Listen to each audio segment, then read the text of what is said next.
Good morning, family. I'm Stephanie Wade. I am her myself.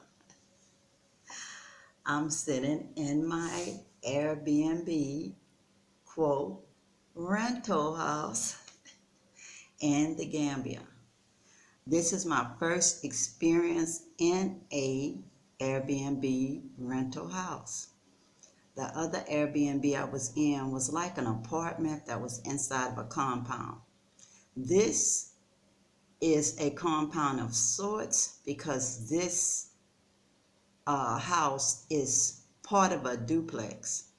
The other side is not rented out. It's being occupied by the grounds keeper. He's here like security, taking care, maintaining the house, etc. Reminds me of one of my sons that's at home. So anyways, my son at home in Galveston is pretty much doing the same job as this guy that's here, making sure that the house is okay, maintaining the grounds, doing whatever odd jobs, things like that. I guess in our societies, all societies, everybody actually had a place in the family.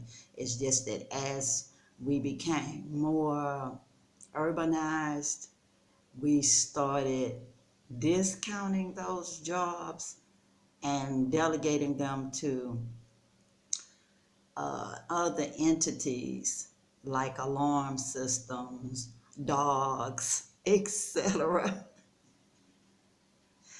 You know, even though the dog cannot open the gate and close the gate, or see who's at the gate, or ask who is it before they let them in. All the dogs can do is bark, but they can't open and close the gate. So person still has that function. But where I come from, when your garage door opener is working, you just push a button and the garage door goes up, and then that works. But guess what? We have flooding a lot. And so that garage door doesn't even work after the flooding. You have to keep getting somebody to come out and maintain it. Or if somebody already at your house knows how to maintain it, change all the electrical wiring again, just so it can do a function that a person can do by you just picking up your phone and calling them and say, so and so, open up the garage door for me.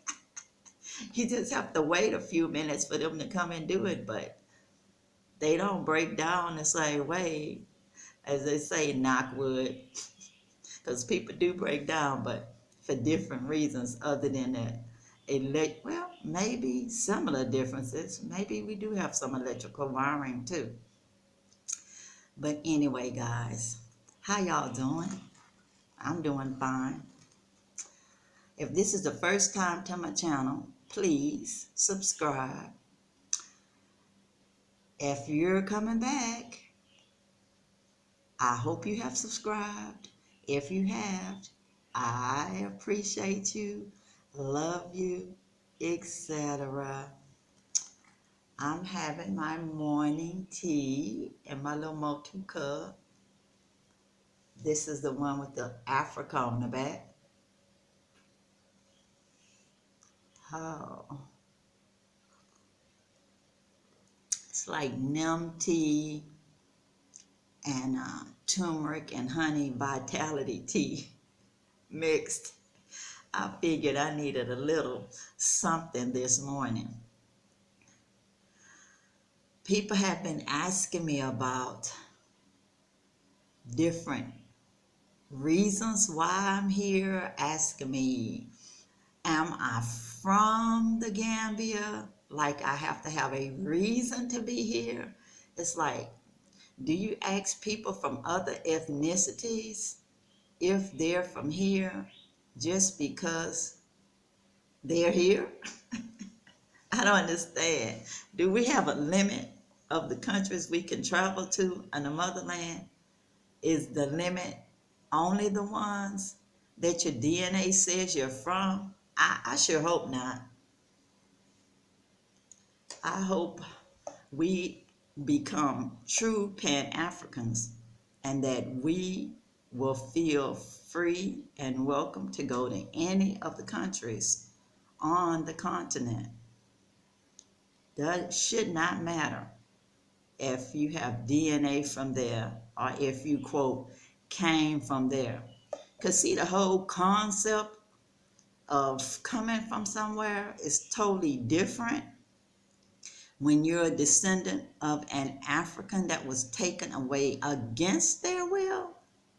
That is not like somebody that just up and migrated looking for a better life.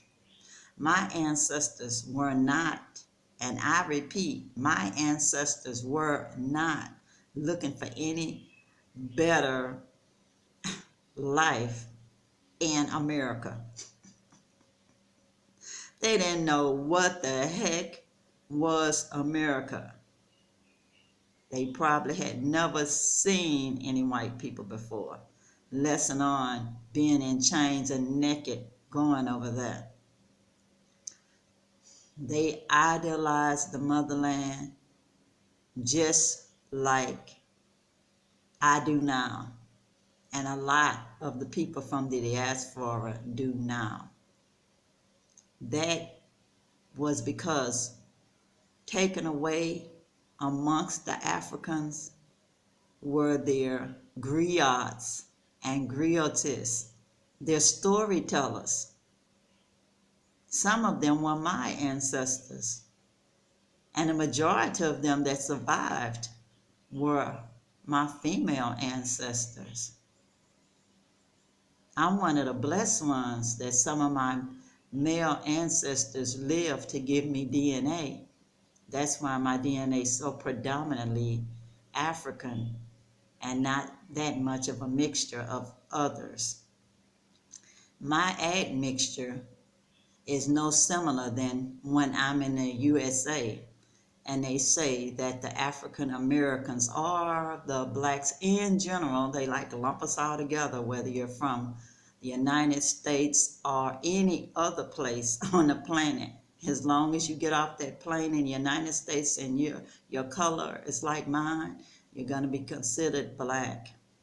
And it's about 12 to 14% of the population, 15% at the max on estimates. So I'm predominantly West African.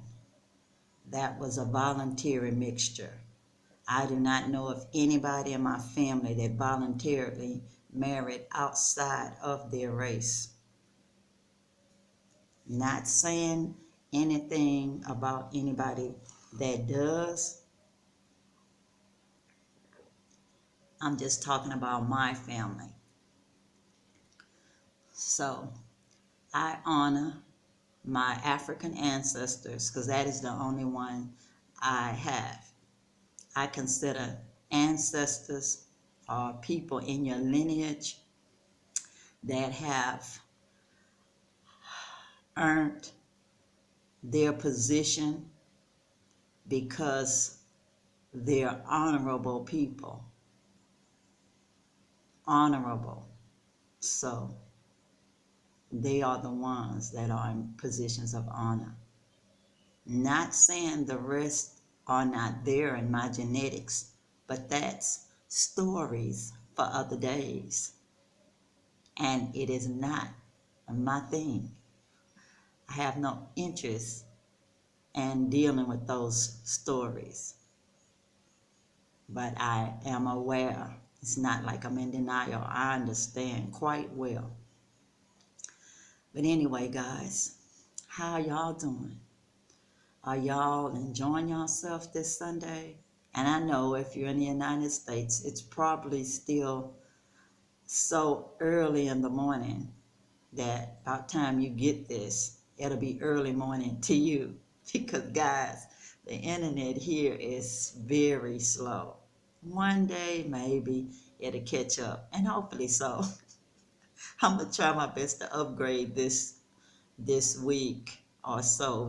As soon as my internet expires on the other company, which is maybe the 14th or 15th, because time is actually flying, guys. But I will try that new company, because you don't have to have a contract here either, which is a good thing. So I will go to them and see if I have to get another personal router with them, or if they can just change out my SIM card and let me buy unlimited data from them for a month. You know, I do a month to month thing. Yeah, thinking about some of these questions y'all are asking me too, like the purpose of my coming. Well, I've done lots of videos about the purpose of my coming, but my beginning videos, people don't seem to want to look at them. But maybe one day, while they don't have nothing else to do, they may check and see what my story is. Because I did those so people would know, and that way I'll reach more people and don't have to repeat myself so often. But today, I am so moved. I came here for peace, guys. Peace. Being a minority in America is hard on my mentality. My soul wants to be in the majority.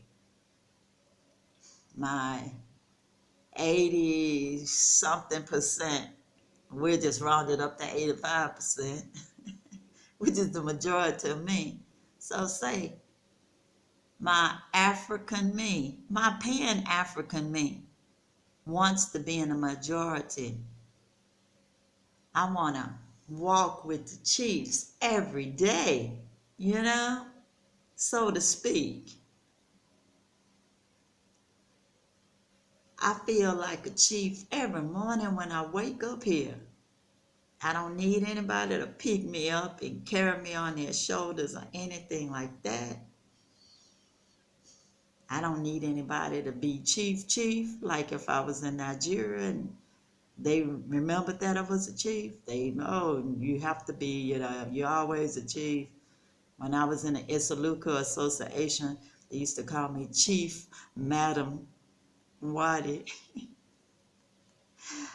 Oh, but I'm telling you, I'm cool with Chief. I'm cool with Madam Wade. I'm cool with Safo Hen Akua Mansa if I'm in Ghana.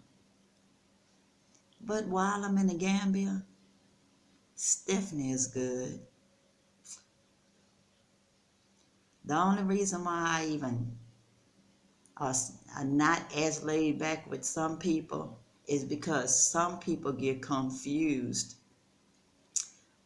When you interact with them, they don't understand how to just be calm, that you're not here for the same reasons as other people. You know, other people that might be look like they escaped from the nursing home, if they are walking around holding hands with people that look like nothing, nobody that they could be related to, holding their hands and all this other kind of stuff. Well, me, I'm not here for that.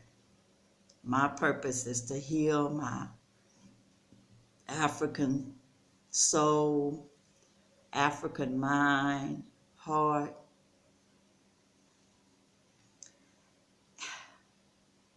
And somebody wrote down about the idea of spirit being infantile in my comments. And I was ticked off at that person. I'm like, why could somebody tell somebody what's infantile to them?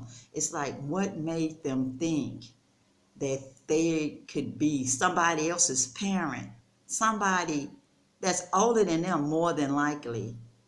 You know, what gives people the audacity to try to tell another person what is infantile or not?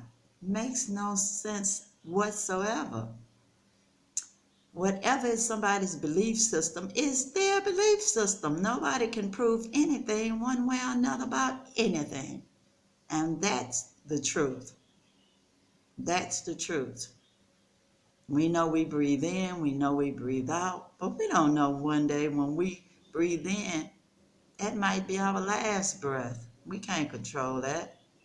You know, we can't control gravity. We can't control lots of stuff. So, why try to nitpick on words anybody says? Whether I say spirit or I say my consciousness or whatever, doesn't even matter. Whether I say Africa or I say Akiba land or whatever, Kemet, what difference would it make? You know, peace, peace and blessings, you know,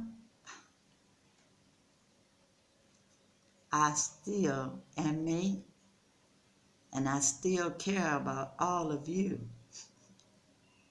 I am 67 years old. I'm divorced, meaning I was married one time. And my grandmother, Cora Sam, used to say, one arm, one leg, so you can say you've been married one time.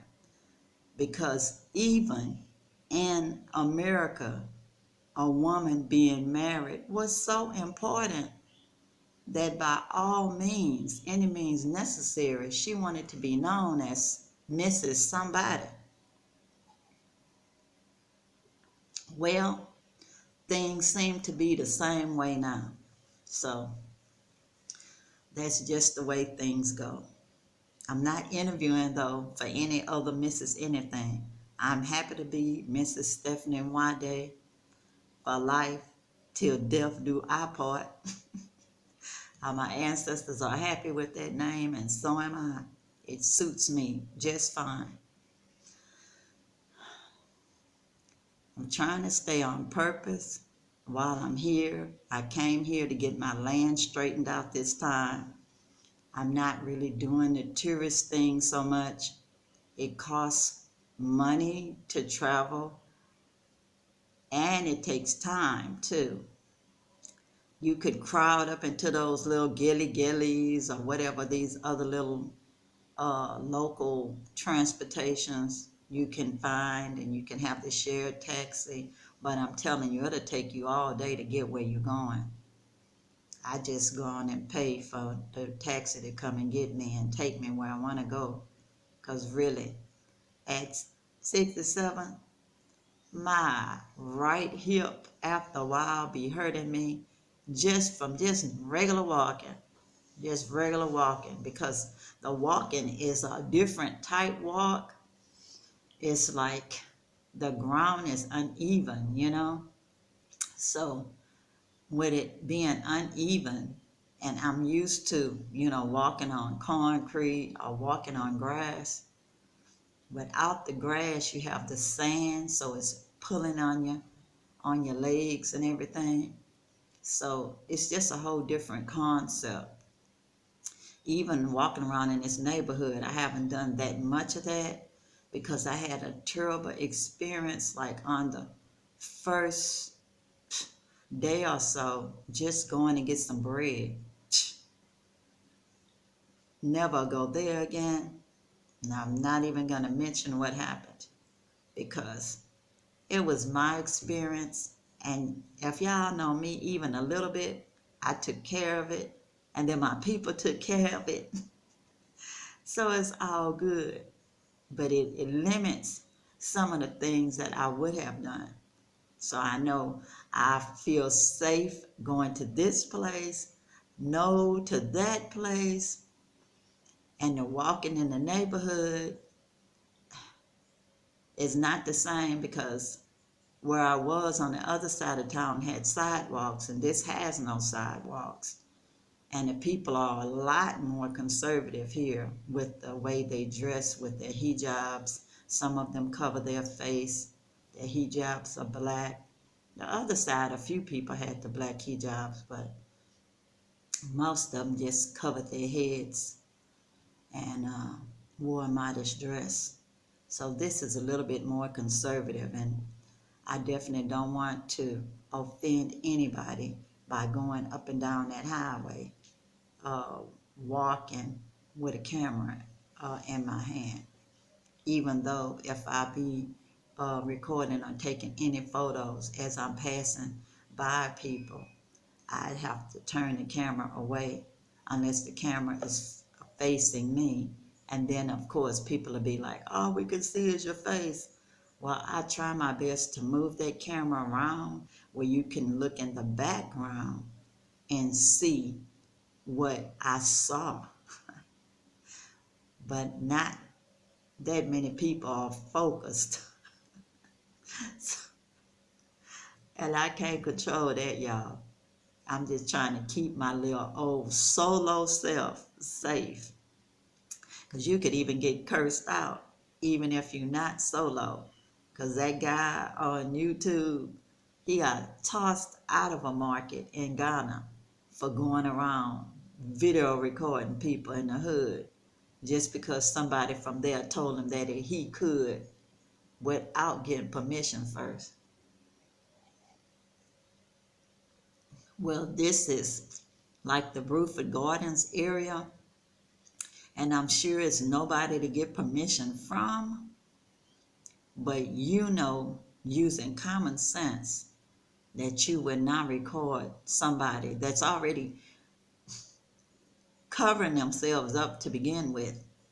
And some people don't even like pictures being taken of them or with them. So you need to know the people's culture and respect it, guys. Be respectful. I'm trying to be respectful because it's the right thing to do. I want people to respect my beliefs. I'm a spiritual person. I've practiced lots of different things. I knew the Bible forward, backwards, went to theology school, hung out with the Hebrew Israelites for a year, tried to learn a little Hebrew, Seventh-day Adventist, raised Catholic, black Catholic, with black Jesus and everything, y'all. I mean, went to revivals. I have a cousin that's a Catholic nun. And don't y'all say nothing about no Catholic nuns. They was gangsta, right, with their little paddles. But when they did that, it was a retention from white supremacy, slavery. Everybody was beating us in school. When I went to junior high school, Sam Houston Junior High, same difference. No nuns now, it was a public school. But they did that anyway. One person chew gum, everybody get a beating. You miss some kind of spelling word or definition or something nutty, you up front, you get a beating. Uh, Two in the hand or one on the butt, stuff like that. I take the two in the hand and just learned to take it like a woman, I guess, or like a young woman, because I knew that I was gonna need my insides, my uterus and all in the future, and I didn't want it being damaged by any paddle. Integration was a lifesaver for us black kids in America, at least in Galveston. Because once they integrated us by closing Central High School down, which was the quote colored, Negro, black, African American school, and made us all go to Ball High, which was the white school at first. Once they integrated us, they never ever touched us again. They could not beat white children or one of their white parents. I'm talking about the black teachers. One of their white parents would come and shoot them in the head or hang them or something. It wouldn't have been pretty. So they knew better. So then all of a sudden, we were put in classrooms according to test results. And that came along with some culture shock because most of my classes I was in, I was the only black one in the class, or maybe one of two black students in the class because of the testing. And I started off at Catholic school, so I tested higher than the other students. So anyway, being in America can be tiring. And I'm not saying that it's perfect here, guys. Like I said, I had to figure out with this new neighborhood where not to shop. Like I said, I cannot tell y'all which part of town to live in or whatever, or what's better, because this is only my second time here. First time I came to research my grandmother's name. So I was at Dabo House because they had choral players. That is the only reason why I went there, because they were known to have choral lessons and choral players there, and that's what I needed to research. So it was wonderful for me to be there. And then I went to Mama Africa's because I always liked roundhouses, and her art resort had houses that looked like roundhouses. They're like octagons or something. But that's where I wanted to go because I wanted to just relax and have some peace before I got on a plane.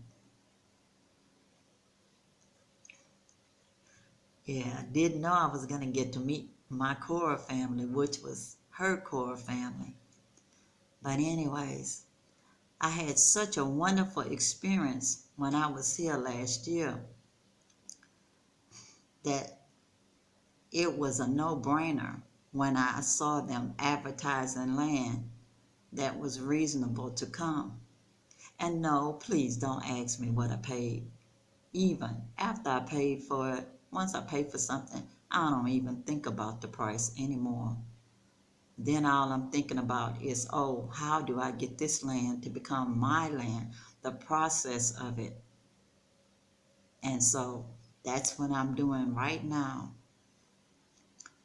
I'm going through the process, and it's a long process. And in each part of the process, you have to pay to get this registered, that registered. You get your little certificates. You got to get land cleared, and then they burn it, and they make your little post that measures your boundaries of your land. You know, they make the post higher with concrete so you can just come to your land and see it.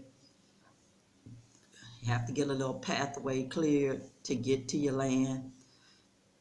It's all a process, God. Excuse me. And then hopefully I'll get to build my banter bar and my fence, even if it's just a temporary fence, so others will know that somebody bought this property, it's not for sale, and I'm coming back to finish building. But the banter bar, the local one, guys, the real one, where they use palm branches and all to build it.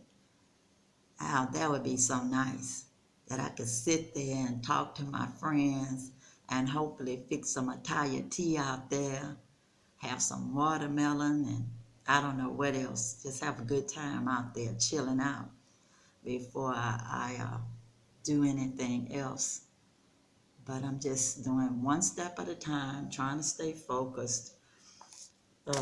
Like I said, being a part of my majority is a good thing.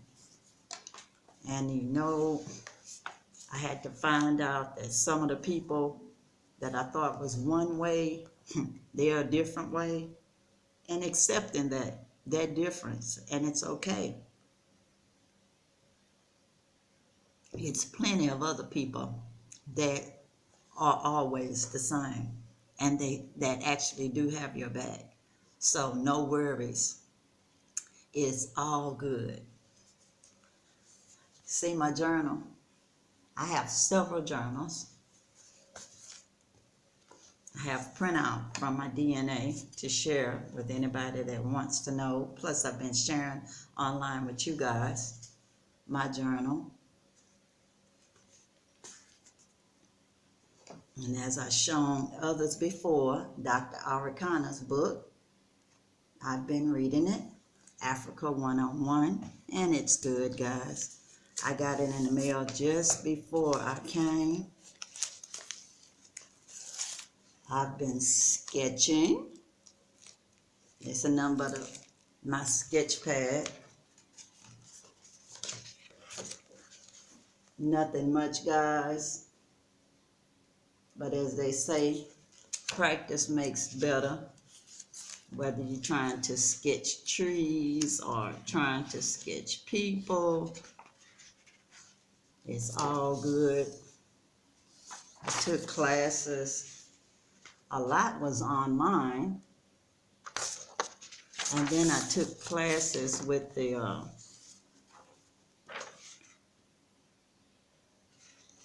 I took classes at the College of the Mainland, what they call the 50+ program.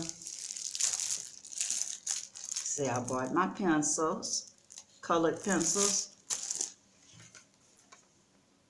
So I'm ready, y'all. I even have my regular old pencils with a sharpener and erasers and all. More sketch pads. I say that's how you stay focused. It's not about being perfect. It's just practice makes better. And it gives you something to do so you won't be antsy to always physically be leaving your area.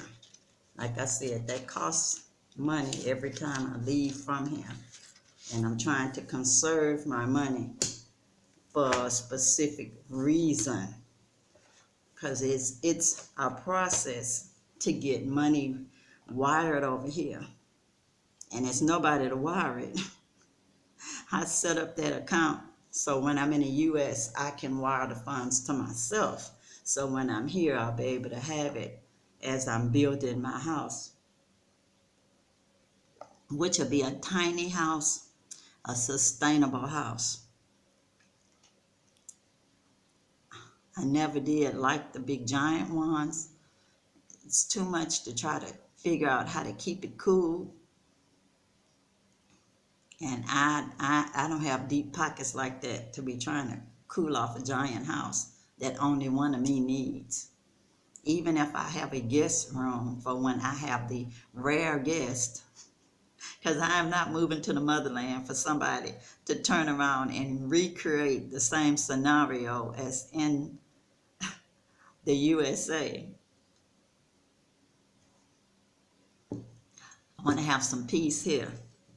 Not to say I don't have peace there, but sometimes it's difficult because we have such stress in the United States that sometimes people around you are at a higher level stress, and there's nobody you can control but yourself. When I'm in the motherland, it's nobody to control but me. Nobody to get on my nerves or act out or anything that's going to be staying in my house. Not to say they don't have people here that don't know how to act and get on your nerves, because they do. But they don't live with me. They not coming home with me. And I don't have to interact with them but a little while. If they coming, I can be going, you know. But anyway, I'm getting the peace that I need here. I'm exhaling, guys. I enjoyed my tea and conversations with you.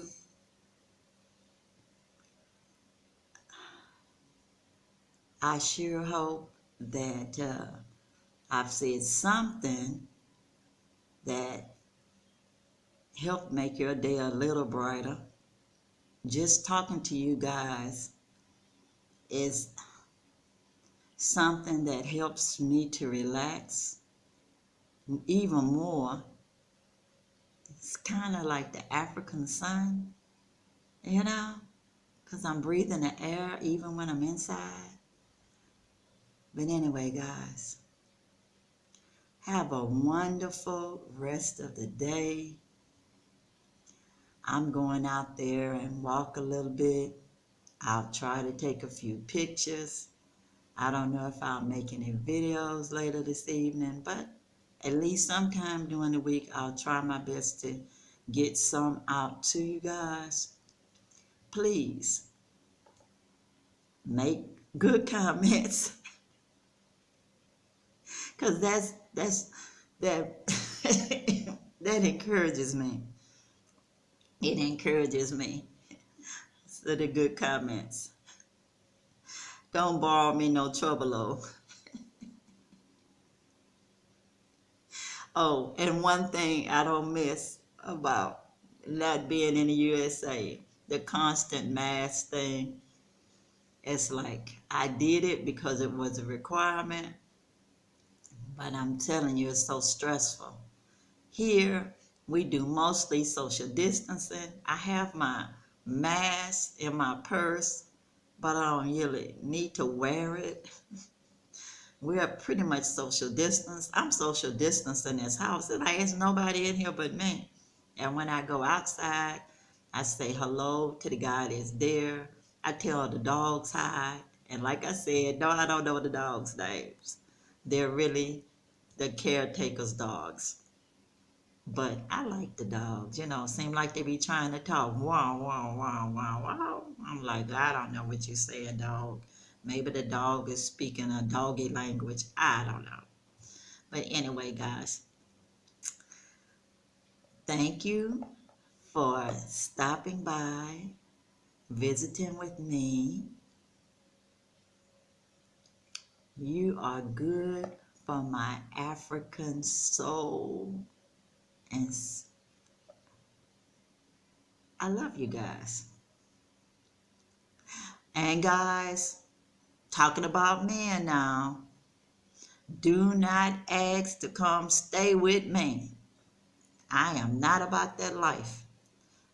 My adults are sons, 3 sons, 1 daughter. They are all adults. I have grandchildren. That's all adults. One that's in the military. She's a medic. And I have great-grandchildren that's in elementary school. That's so old that they could be ticked off that I went to Africa and left them. So if I'd have anybody here with me, it would be my great-grandchildren. Shout out to Aria and Riley, my great-grandchildren. I would have them here with me.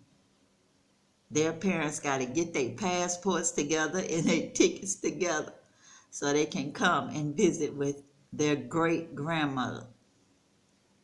But no, don't need no unnecessary headaches. I'm not interested in that kind of a stuff. I ain't about that life. So keep your little flirtations to yourself. It ain't cool to me. I don't like it. I really don't.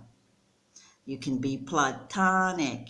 If you don't understand that, that means treat me like what? I am your sister, your cousin, your mama, your grandmother, your great-grandmother, somebody that you love and respect, not somebody that you think is going to be a con or anything like that. Nothing, none of that. I don't need no romantic thing with no little kids.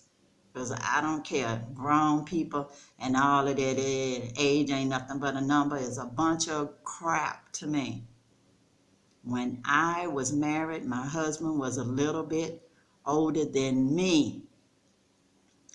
And when I was young and dating, The guys were all within my age group, and they definitely were financially independent. They was paying for stuff, guys. I wasn't paying for stuff. If I paid for stuff, it was because it's their birthday or something, and they had already done spent so much on me all year long, but not because I like to be having no dependent type man. Oh, heck to the no. Uh-uh. I'm stretching my money as it is, doing the stuff I'm doing. Don't need nobody dragging me down into any gutter type relationships. But anyway, to end on a good note, I try to keep it real.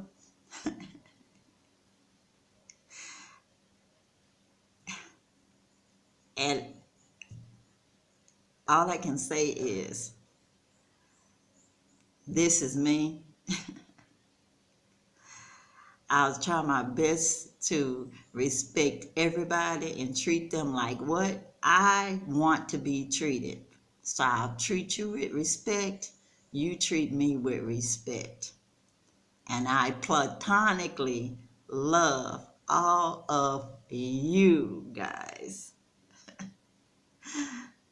And until next time, peace, peace, power to the people, and I'm out, y'all.